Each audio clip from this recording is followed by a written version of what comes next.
সুপ্রিয় দর্শক শ্রোতা, আপনাদের সকলকে স্বাগত জানাচ্ছি চ্যানেল এস নিয়মিত স্বাস্থ্য বিষয়ক আয়োজন স্বাস্থ্য কথায়। সাথে আছি আমি প্রিয়াঙ্কা চক্রবর্তী। দর্শক শ্রোতা, আমরা আজকের যে বিষয়টি নিয়ে আলোচনা করব সেটি হচ্ছে প্রোস্টেট সমস্যা, লক্ষণ এবং চিকিৎসা ও প্রতিরোধ। ঠিক এই বিষয় নিয়ে আলোচনার জন্য আমাদের সাথে আছেন প্রফেসর ডাক্তার এ.কে.এম. মুসা ভুঁইয়া বাবলু, অধ্যাপক ও বিভাগীয় প্রধান, ইউরোলজি, ময়মনসিংহ মেডিকেল কলেজ ও হাসপাতাল। ডাক্তার মুসা, আপনাকে স্বাগত আমাদের আজকের আয়োজনে। ধন্যবাদ আপনাকে এবং চ্যানেল এস কর্তৃপক্ষ।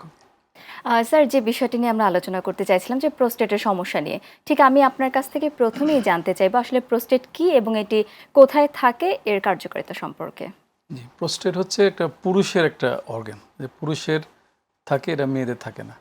প্রোস্টেটটা থাকে ঠিক মূত্রথলি যেখানে শেষ হয়েছে তার ঠিক নিচে, এবং এর ভেতর দিয়ে পুরুষ মানুষের প্রস্রাবের রাস্তাটা প্রোস্টেটের ভিতর দিয়ে এটা গেছে, এবং তার মানে হচ্ছে মূত্রথলির নিচে, এবং আমরা যদি বলি যে মূত্রথলি এবং প্রস্রাব রাস্তার সংযোগস্থল ওই জায়গাটা থাকে, এবং এটা এর ভেতর দিয়ে প্রস্রাবের রাস্তাটা গিয়েছে।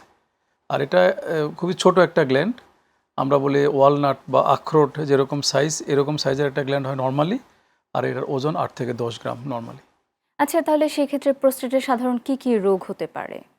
জি, প্রোস্টেটে কমনলি যেটা হয় যে একটা হচ্ছে আপনার benign enlargement of the prostate বা প্রোস্টেট বড় হয়ে যাওয়া, যেটা সাধারণত বয়সজনিত কারণেই বেশিরভাগ হয়ে থাকে। এটাই হচ্ছে বেশিরভাগ ক্ষেত্রে হয়ে থাকে। আরও কিছু কিছু আছে, যেমন প্রোস্টেটে ক্যান্সার হতে পারে। আরেকটা হচ্ছে প্রোস্টেটে প্রদাহ হয়, যেমন আপনার প্রোস্টেটাইটিস, প্রোস্টেটিক ইনফেকশন, ক্যালসিফিকেশন, কখনো কখনো অ্যাবসেস বা পুজ হয়ে যেতে পারে। তবে ওগুলো রেয়ার। কমনলি হচ্ছে আপনার যেটা বয়সজনিত কারণে হয়ে থাকে, benign enlargement of the prostate, আর একটা প্রোস্টেটিক ক্যান্সার, আর হয় প্রোস্টেটে যে প্রদাহ হয়, যেটা প্রোস্টেটাইটিস। এই তিনটা হচ্ছে মোস্ট কমন। Most common. আচ্ছা, এই যে সমস্যাগুলো হচ্ছে, মোস্ট যে কারণগুলো আপনি বললেন, এগুলোর কারণটা কি আসলে, কেন হচ্ছে? এগুলো যেমন ধরুন, প্রথম যেটা আমরা যা একটা একটা করে আলোচনা করি, যে যেমন benign enlargement of the prostate বা বয়সজনিত কারণে প্রোস্টেট বৃদ্ধি পাওয়া, এটা বলাই হয়েছে যে ইনক্রিজিং এইজ, মানুষ যখন বয়স বাড়বে, 50 বা তদূর্ধ্ব বয়সের মানুষজন বেশিরভাগ এটাতে সাফার করে। এটা অ্যাকচুয়ালি একটা ফিজিওলজিক্যাল প্রসেস। এটাকে আপনি যদি ইনিশিয়ালি এটা মানে শরীরের একটা পরিবর্তনের সাথে সাথে প্রোস্টেটটা বড় হচ্ছে। This is number one. আর আরও কিছু কজের মধ্যে আছে, যেমন আপনার যে পুরুষ মানুষের যে একটা হরমোনের তারতম্য ঘটতে পারে, যেমন ডাইহাইড্রোটেস্টোস্টেরন নামে একটা হরমোন রয়েছে, যেটা টেস্টোস্টেরন থেকে কনভার্ট হয়ে, এবং এটার উপরেই প্রোস্টেটের ব্যাপক ইফেক্ট আছে। এই হরমোনের তারতম্যের কারণে প্রোস্টেট গ্ল্যান্ড বড় হতে পারে। আর কিছু আছে, যেমন যারা ওবেসিটি যাদের আছে, স্থূল যা ওজন বেশি যাদের, তাদের প্রোস্টেট এনলার্জমেন্ট বা প্রোস্টেট বড় হয়ে যাওয়ার সম্ভাবনা অনেক বেশি থাকে। আর হচ্ছে আপনার যাদের যেমন ধরুন ডায়াবেটিস এবং মেটাবলিক সিনড্রোম নামে যে অসুখগুলো আছে, এগুলোতে হতে পারে। আর কিছু হতে পারে ফ্যামিলি হিস্ট্রি, যে পরিবারে ছিল এবং সেখান থেকে সেও কিছু হলো। এটা হচ্ছে আপনার বেনাইন এনলার্জমেন্টের কমন কজ। প্রোস্টেটিক ক্যান্সারেরও এগুলোই কমন কজ, কিন্তু ওখানে একটা জেনেটিক ফ্যাক্টর কিছু ইনভলভমেন্ট আছে, আর অন্যান্যগুলো অলমোস্ট কাছাকাছি। আর প্রোস্টেটিক যেটা প্রোস্টেটাইটিস, এটাও ধরেন যেমন কিছু কিছু কারণ এক্সট্রা আছে, যেমন বারবার প্রস্রাবে ইনফেকশন হওয়া, দীর্ঘদিন যদি কোনো মানুষের ক্যাথেটার বা অন্য কোনো ফরেন বডি প্রস্রাবের রাস্তায় বা মূত্রথলিতে থাকে, তার কারণে এগুলো হচ্ছে কমন। আর একটা ভেরি রেয়ার আছে, অনেক সময় প্রোস্টেটে আপনার যে কোনো ক্যালসিফিকেশন বা স্টোন হয়, সেসব কারণে এগুলো হতে পারে। আচ্ছা, এক্ষেত্রে তো এই সমস্যাগুলো তো বিভিন্ন বয়সও হতে পারে, তো কোন বয়সের মানুষের এটি বেশি হচ্ছে? এটা যে আমরা বললাম যে 50 অথবা তদুর্ধ্ব, মানে প্রোস্টেট বড় যে কোনো বয়সী হতে পারে, কিন্তু মোস্ট কমনলি 50+ বা 50 বা তার বেশি বয়সে হয়। তাহলে হচ্ছে সাধারণত 50 ঊর্ধ্ব যারা আছেন তাদের ক্ষেত্রে এটি বেশি তাদের দেখা ক্ষেত্রে যাচ্ছে। এটা বেশি সচেতনতা খুব জরুরি। সচেতনতা খুবই জরুরি এই ক্ষেত্রে। আচ্ছা, এই যে সমস্যাটা হচ্ছে, এর ক্ষেত্রে কিছু লক্ষণ তো অবশ্যই থাকে। কি কি লক্ষণ আসলে আমরা দেখতে পাবো এই ক্ষেত্রে? জি, প্রোস্টেটের বৃদ্ধি একটা জিনিস এখানে বুঝতে হবে, আমাদের দেশের মানুষজন যেটা মোস্ট কমনলি ওয়ারিড যেটা নিয়ে, যে কোনো একটা কারণে সে অন্য সাবজেক্টে গেল ডাক্তার দেখাইতে, দেখা গেলো যে একটা আলট্রাসোনোগ্রাম করা হলো তার, ওখানে বলে দেবে যে প্রোস্টেট বড়, এবং এই প্রোস্টেট বড় শুনেই একটা পেশেন্ট আপনার অনেকটা অ্যাংজাইটি বা একটা মানে কষ্টর মধ্যে চলে যায়, এটা যে ডিপ্রেশনে চলে ডিপ্রেশন, যাচ্ছে। আমার প্রোস্টেট বড় হয়ে গেছে। অ্যাকচুয়ালি এখানে একটা গুরুত্বপূর্ণ মেসেজ হচ্ছে যে প্রোস্টেট বড় এটা কোনো অসুখ না। কারণ প্রোস্টেটের প্রথমে আমরা বলেছি যে বয়সের সাথে প্রোস্টেট বড় হবে। এখন আমার বয়স যখন 50 হবে, ন্যাচারালি আমার প্রোস্টেট বড়ই হবে। আজকে যদি আমার আলট্রাসোনোগ্রাম করা হয়, আমার প্রোস্টেট বড়ই পাওয়া যাবে। এখন এখানে একটা গুরুত্বপূর্ণ বিষয় হচ্ছে আমার কি কি প্রবলেম হচ্ছে, প্রোস্টেট বড় হওয়ার কারণে আমার কি কি অসুবিধা হচ্ছে। সেটা এক নম্বর হচ্ছে আপনার ঘন ঘন প্রস্রাব হবে। কারণ এই ঘন প্রস্রাব আমরা কি করে বলবো যে ঘন প্রস্রাব কিনা, যে কোনো মানুষ যদি একবার প্রস্রাব করে পরবর্তী প্রস্রাবের জন্য 2 ঘন্টা ওয়েট করতে না পারে, অর্থাৎ 2 ঘন্টা বা তার কম সময় যদি কেউ প্রস্রাব করতে যেতে হয়, দ্যাট ইজ ঘন ঘন প্রস্রাব বা আমরা বলি ফ্রিকোয়েন্সি।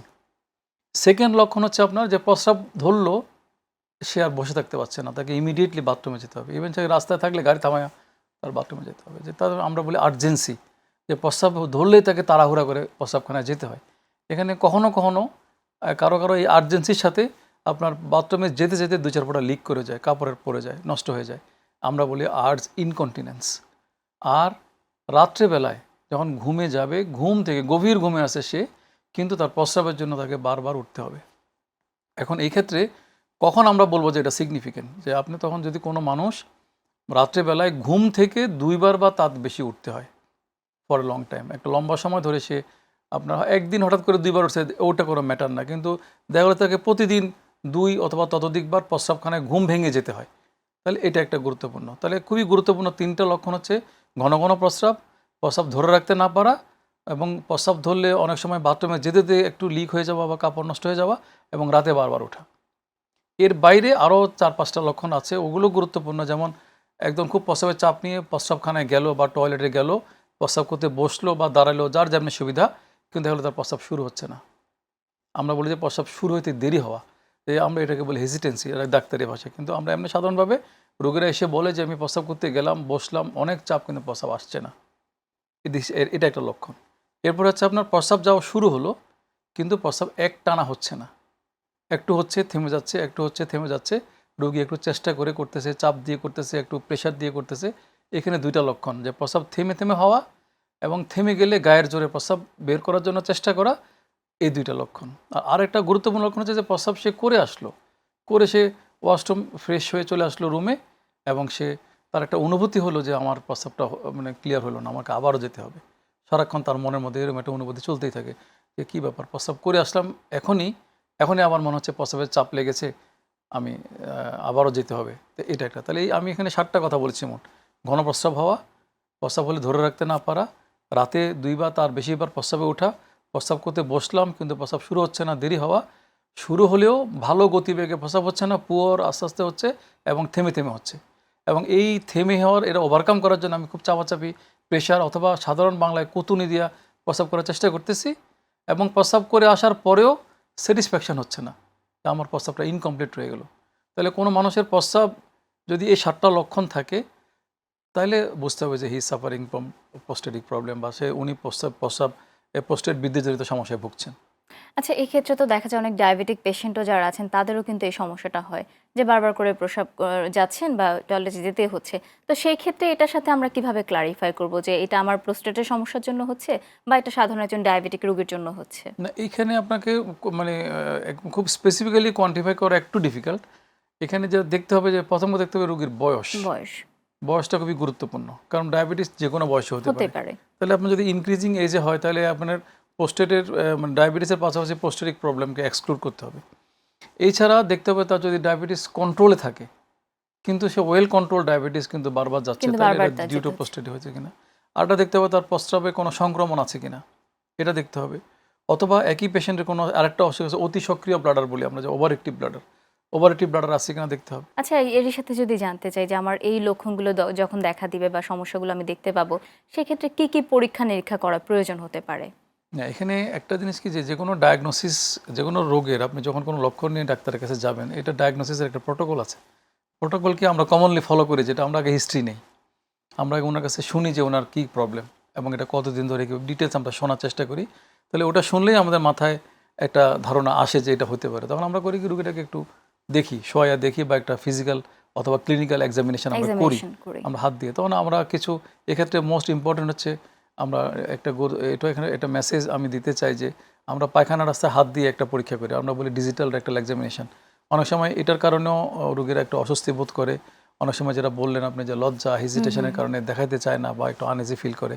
কিন্তু এখানে আপনার ডিজিটাল রেক্টাল এক্সামিনেশনের অনেক রোল আছে, যে শুধুমাত্র আমরা তো গ্লাভস পরে রোগীকে আপনাকে কাউন্সেলিং করি, যে বাবা আপনাকে আমরা কোনো কষ্ট দিব না, কিন্তু আপনার রোগ নির্ণয়ের জন্য আমাকে অস্বস্তিকর হলে এই কাজটা আমার করতে হবে।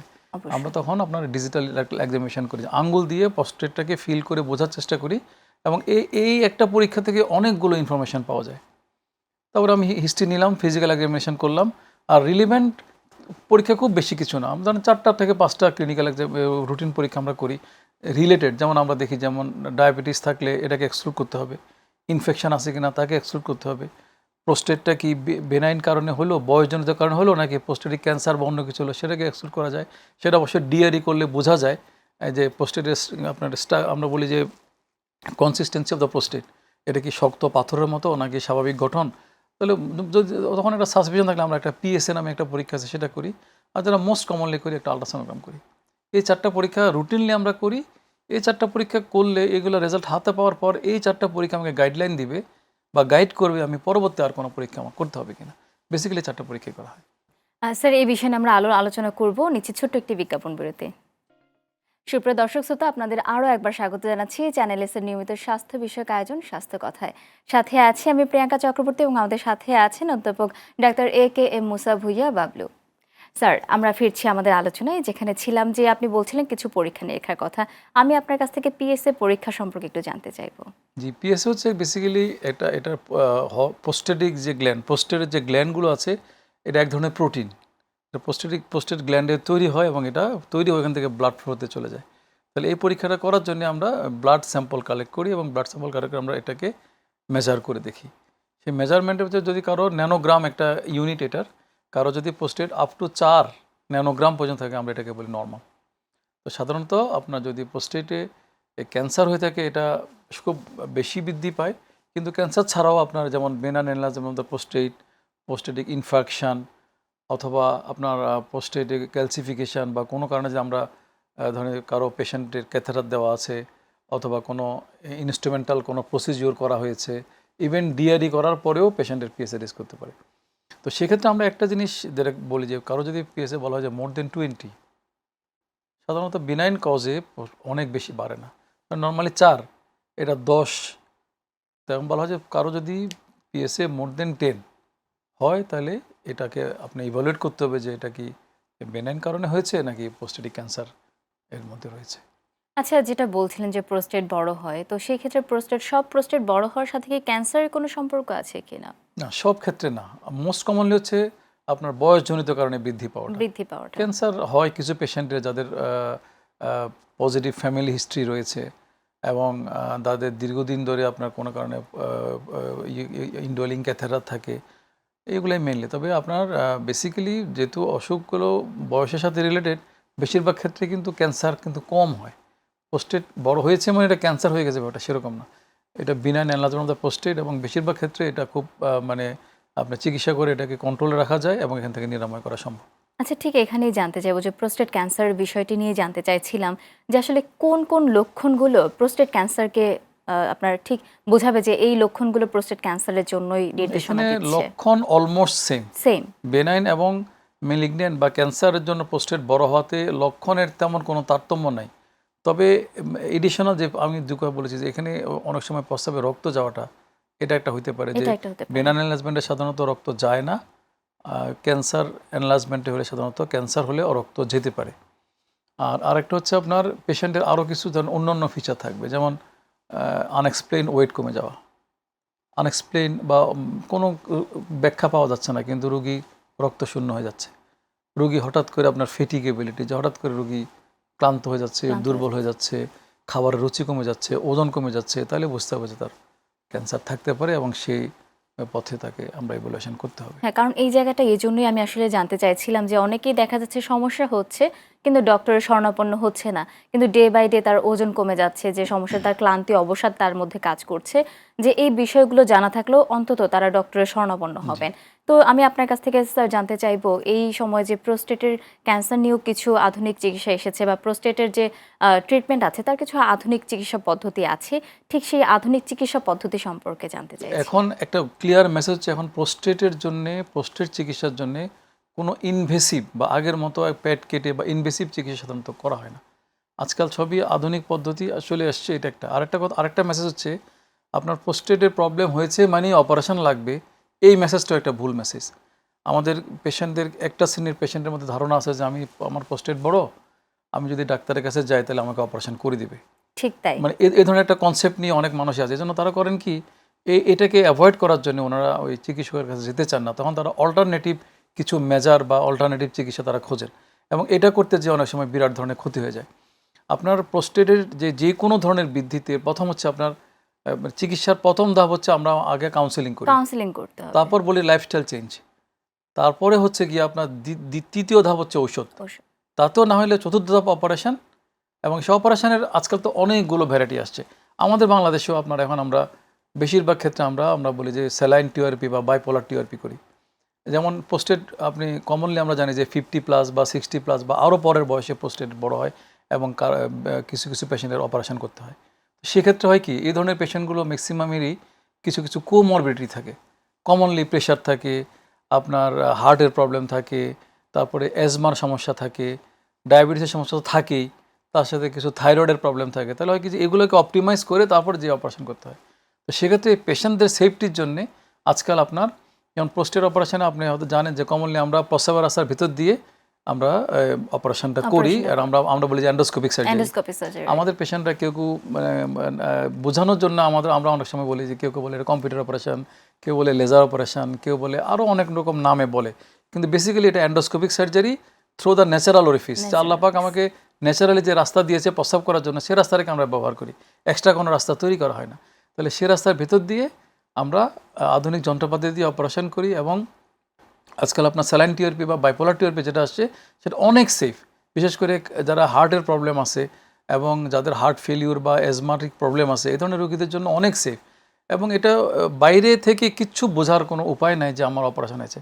একটা কথার কথা, কারো টিআরপি হয়েছে বা ট্রান্সফিউরাল রিসেকশন পোস্টেড হয়েছে অপারেশন, সে যদি কাউকে না বলে যে আমার অপারেশন হয়েছে, তাহলে কারো পক্ষে এটা বোঝাই সম্ভব না। এছাড়া আপনার আরও উন্নত বিশ্বে আমাদের দেশে লেজার টিআরপি বা হলে বা অন্যান্যগুলো এগুলো একটু কম হওয়ার কিছু কারণও আছে। একটা হচ্ছে আপনার আমাদের মানে ইকোনমি একটা বড় ফ্যাক্টর।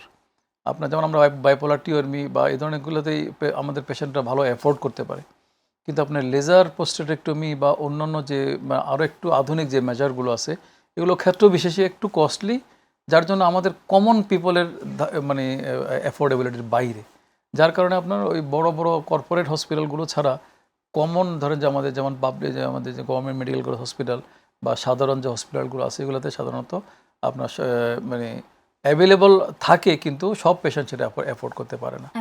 স্যার, এক্ষেত্রে আমি যেগুলো আছে এগুলো অনেক সেফ। স্যার, এক্ষেত্রে যদি একটু আপনি আমাকে বলে দেন যে আনুষঙ্গিক যে কতটা আসলে খরচ হতে পারে, সম্ভব একটু? খরচ ডিপেন্ড করবে, এটা ধরেন আমি যেটা মনে করি যে একটা কথার কথা, এটা হলো যেমন গভর্নমেন্ট সেক্টরে বলতে গেলে কোনো খরচই নেই। হয়তো সবসময় কিছু ওষুধের সাপ্লাই পর্যাপ্ত না থাকলে হয়তো অল্প স্বল্প কিছু ওষুধ কিনতে হয়, এছাড়া আর তো কোনো খরচ নেই। আর প্রাইভেটে যদি প্রাইভেটে কিছু খরচ ডিপেন্ড করবে হসপিটালের উপরে, যে হসপিটালের অন অ্যান এভারেজ ধরেন যে একটা প্রোস্টেট অপারেশন করতে এখন একটা সাধারণ মানের হসপিটাল হলেও ঢাকাতে অ্যারাউন্ড 60-র মতো খরচ হয়ে যায়। মানে আমরা যে লেভেলে আমি কাজ করি আর কি, অ্যারাউন্ড 60,000, কিন্তু মানে কোনো জায়গায় আরো বেশিও, কখনো 70-80ও খরচ হয়ে যায়। তার মানে হচ্ছে যে 60,000 মানে 60 থেকে 80, 60 to 80-র মধ্যে আপনার 60 থেকে 80,000 টাকার মধ্যে করা সম্ভব। আপনার আরো কিছু জায়গা আছে, যেমন যেসব জায়গায় একটু ছোট হসপিটাল, ওদের ধরেন যে মেইনটেনেন্স কস্ট কম বা অন্যান্য কস্ট, ইভেন আপনার 50-র মধ্যেও করা সম্ভব। 50-র মধ্যেও সম্ভব। তাহলে হচ্ছে যদি গভর্নমেন্ট হসপিটাল হয় তাহলে কোনো খরচই লাগছে না, শুধু কিছু ওষুধপত্র, গভর্নমেন্ট হসপিটালে সবকিছু ফ্রি, শুধু কিছু ওষুধপত্র কখনো কিনতে হয়। কারণ আপনার যে অনেক সময় যে টিআরপি করতে যে ইনস্ট্রুমেন্ট লাগে, যেমন কাটিং লুপ, বল, এগুলো লাগে অনেক কিছু, এগুলো সবসময় সাপ্লাই থাকে না। এগুলো অনেক সময় আমরা পেশেন্টদেরকে ধরেন যে একটা অপারেশনের জন্য আমরা করি কি 2-3টা পেশেন্টকে একত্র করি যে আজকে আমরা 2টা বা 3টা টিআরপি করব, তখন আমরা 3জনকে মিলে একটা লুপ কিনতে দিই, যেটার দাম মনে করেন 5,000 টাকা। তো আমরা 3জনে মিলে 5,000 টাকার একটা যন্ত্র কিনে নিয়ে আসে, এতে রোগীর খরচ অনেক কম হয়। কিন্তু গভর্নমেন্ট হসপিটালে একটা যে হয়, রোগীর অনেক চাপ থাকার কারণে অনেক সময় টাইম একটু বেশি লেগে যায়। দেখা গেলো যে রোগী ভর্তি হইলো, এরপর 2 থেকে 3 সপ্তাহ তার ওয়েট করা লাগতেছে, এটা একটা সমস্যা আছে আর কি। স্যার, আপনি বলছিলেন যে লাইফস্টাইলের কথা বলছিলেন একটা উত্তরে, তো আমি আপনার কাছ থেকে জানতে চাইবো খাদ্যাভ্যাস এবং এই যে জীবনযাপন, এটা কি আসলে প্রোস্টেটের যে সমস্যাটা কি প্রতিরোধ করতে পারে কিনা? এটা খুব ইম্পর্টেন্ট। আপনার ওই যে আমরা প্রথমে বলেছিলাম যে আইপিএসএস আমরা স্কোর করি, কারো যদি আপনার মানে 7 থেকে 8-এর মতো স্কোর হয়, আমরা কিন্তু কোনো ওষুধপত্র দিই না, একদম টোটালি। আমরা তখন থেকে লাইফস্টাইল কি প্রথম আমরা বলি যে 1 নম্বর মেনটেন্যান্স হচ্ছে আপনি যে পানি নিয়ন্ত্রণ করবেন। আমাদের দেশে একটা কমন বিলিফ যে সকল মানুষ মনে করে যে আমি বেশি করে পানি খাবো, আমি ভালো থাকবো। এটা totally wrong concept for the elderly patient. আমার মতো বয়স যাদের 50+ বা তারও বেশি বয়স, আপনার পানি খেতে হবে খুব কেয়ারফুলি। এখন বলা হচ্ছে আপনার যতটুকু দরকার আপনি ততটুকু খাবেন। আপনি সব জায়গায় হিসাবি, কিন্তু পানির বেলায় আপনি বেহিসাবি হইতে পারবেন না।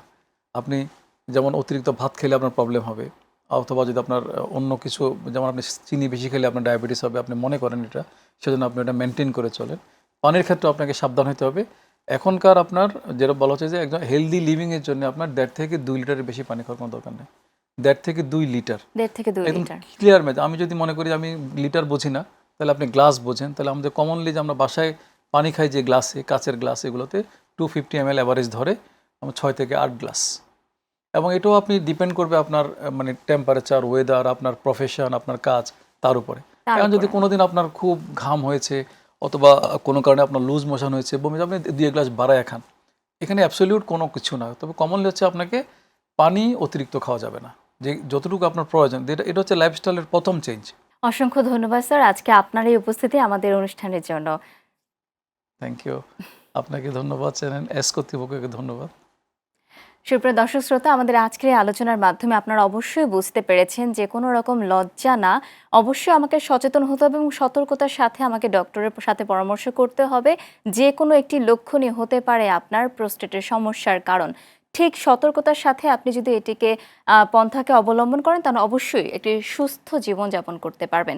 সুপ্রিয় দর্শক শ্রোতা, আমাদের ফেসবুক পেজ এবং ইউটিউব চ্যানেলের মাধ্যমে আপনারা আপনাদের গুরুত্বপূর্ণ প্রশ্ন রেখে যেতে পারেন, যে প্রশ্নের উত্তরগুলো আমরা পরবর্তী পর্বে দেওয়ার চেষ্টা করব। প্রিয় দর্শক শ্রোতা, আমরা পরবর্তী পর্বে আলোচনায় নিয়ে আসব ঠিক আপনাদের ত্বকের সমস্যা নিয়ে। আমাদের সাথে থাকবেন একজন ডার্মাটোলজিস্ট।